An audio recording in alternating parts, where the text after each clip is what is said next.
আসসালামু আলাইকুম ওয়া রাহমাতুল্লাহি ওয়া বারাকাতুহু। সম্মানিত প্রিয় বন্ধুগণ, এখন আমি একটি অতি গুরুত্বপূর্ণ হাদিস আপনাদের সামনে আলোচনা করছি। হাদিসটি মুসলিম শরীফের 450 নম্বর হাদিসে আসছে। এছাড়া আবু দাউদ শরীফের 339 নম্বর হাদিসে হাদিসটি বর্ণিত হয়েছে। সুনান ইবনে মাজার 39 নম্বর হাদিসে হাদিসটি বর্ণিত হয়েছে। এছাড়াও হাদিসটি আরও একাধিক হাদিস গ্রন্থে রয়েছে। বিশেষ করে আমি হাদিসটি উল্লেখ করছি সিয়াসিত্তার অন্যতম প্রসিদ্ধ কিতাব সুনানুত তিরমিজির প্রথম খণ্ড কিতাবুত তহারাত এর 14 নম্বর পরিচ্ছেদ বাবু কারাহিয়াতি মা ইউস্তানজা বিহি, যে সকল বস্তু দিয়ে ইস্তেঞ্জা করা অপছন্দনীয়, এই পরিচ্ছেদের 18 নম্বর হাদিস।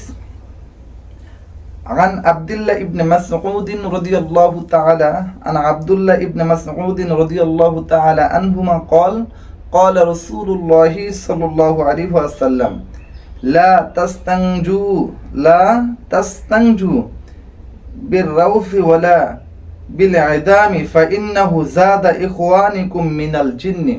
হযরত আব্দুল্লাহ ইবনে মাসউদ রাদিয়াল্লাহু তাআলা আনহুমা থেকে বর্ণিত, তিনি বলেন রাসূল আকরাম সাল্লাল্লাহু আলাইহি ওয়াসাল্লাম ইরশাদ করেছেন, লা তাস্তানজু বির রাউসি ওয়ালা বিল আদামি, তোমরা শুকনা গোবর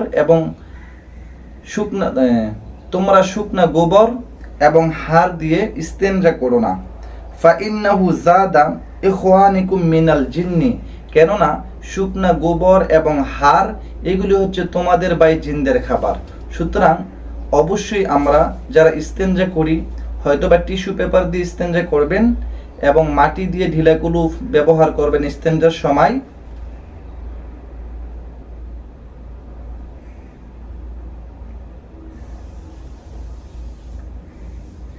عن عبد الله ابن مسعود رضي الله تعالى عنهما قال قال رسول الله صلى الله عليه وسلم لا تستنجوا بالروث ولا بالعدام فإنه زاد إخوانكم من الجن।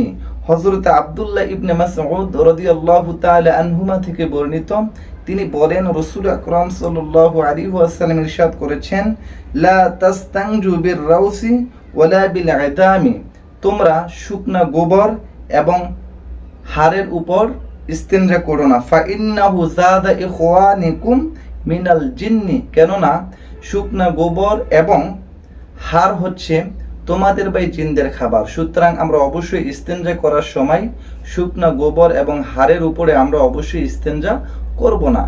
কেননা অনেক মানুষ আছে যে শুকনা গোবর এবং হাড়ের উপরে ইস্তেঞ্জা করে দেখা গেছে এমত অবস্থায় জিনেরা শুকনা গোবর খায় এবং হাড় খায়, এবং খাওয়া অবস্থায় আপনি যদি ইস্তেঞ্জা করেন তাহলে আপনার উপর আসর করতে পারে। সুতরাং এই হাদিসটি আমাদের সবাইকে আমল করতে হবে।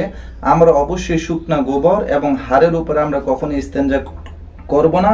আল্লাহ পাক রব্বুল আলামিন যেন এই হাদিসের উপর আমাদের সবাইকে আমল করার তৌফিক দান করেন, আমিন। আসসালামু আলাইকুম ওয়া রাহমাতুল্লাহি ওয়া বারাকাতুহু।